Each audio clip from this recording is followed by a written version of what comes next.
what's happening, guys? Tyler Hollinger here from High Life Productions. I know you're all stuck inside waiting out this crisis, but today we're going to show you one of my favorite all-time classic New York cocktails, a Ragtime Rye Hickory Smoked Old Fashioned. Let's get into it.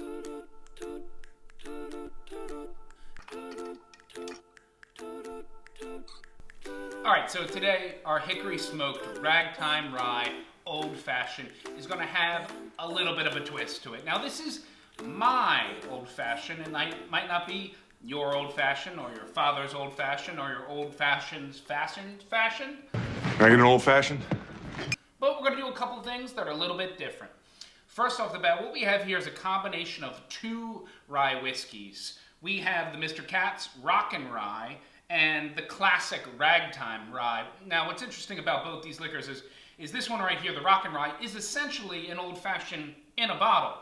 Although I find it comes off a little sweet, we're going to cut it with just a straight rye. Now this Rockin' Rye essentially is rye mixed with rock candy. And back in Prohibition days, it was a really popular, easy drink for you to put in a bottle and get out the door. But what we're going to do is we're going to cut it half and half for our Ragtime Rye Old Fashioned. So right off the bat, you're going to want to be stirring this drink. This is not a drink that you shake because you want to manage that dilution. You don't want a lot of dilution to happen. So we have our large ice cube mold. Comes in the handy dandy mold here. We're going to drop 2 of those in our mixing glass, and then I'm going to drop 1 of these ice cubes in our glass a little later on. So with this cocktail, we're going for 2 ounces of the Ragtime Rye, 2 ounces of the Rockin' Rye. Now a classic Old Fashioned just has whiskey, bitters, orange and cherry, and a little bit of sugar water. So the way we're going to set this up is we've already put in our whiskey into our mixing glass, and we're going to do a couple things a little bit differently here. So we have our bitters. I like the Dale deGrom Pimento bitters. Adds a nice little touch, very unique flavors, a couple dashes in there. And then I also have some Fee Brothers cherry bitters, because that's going to bring out the cherry, which we're going to muddle in the glass in just a second. So we put those both in the mixing glass, and then we take our orange segment, just a little bit, not a lot, our orange segment, drop it in the glass along with 1 cherry. Now this is the creme de la creme of cherries right here. These are Luxardo cherries. They are the best in the biz. Positively one of my favorite cherries. Don't do the maraschinos, fake sugar, not so great. So we have our cherry and our orange in the glass, and we're going to add just a little bit of simple syrup. Now you can use simple, or you can use a granulated sugar, which is really nice in these cocktails as well. And we're going to do a little bit of muddling right off the bat here. It's just a tap. You don't want to macerate the fruit, but you want to tap it to open up, let it breathe. Now, we're going to drop our large ice in here. In the meantime, our whiskey has been soaking. So we're going to stir.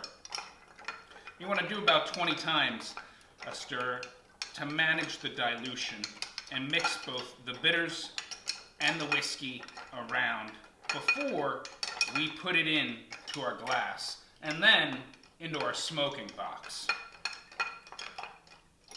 Now that these are nice and mixed together, we're going to pour this out straight over ice, just like so. In many scenarios, this would be ready to go, ready to drink cocktail right there. We're going to add a little hickory smoke to this.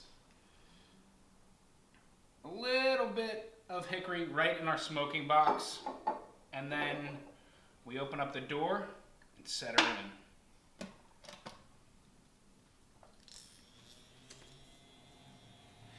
Now, I know a lot of you are saying out there, well, what if I don't have a hickory smoke box? Well, then you can't actually do this cocktail.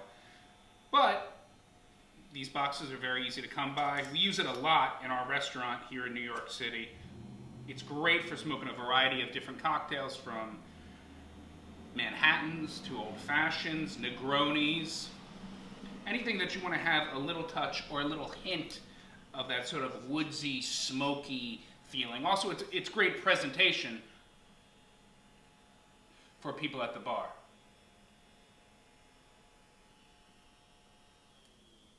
So as you can see, it's gotten pretty smoky in our box. We're going to let it simmer for just a little bit longer and take out our Old Fashioned. Wow, that's looking incredible. Finally, to top it off, we're going to do a nice, thick zest, fresh orange peel right on top. And we're going to do a little trick that we like to do, is toast this orange peel, which loosens up the oils in it, lets all that flavor come out, and then right into the glass. Now that is a drink in a minute.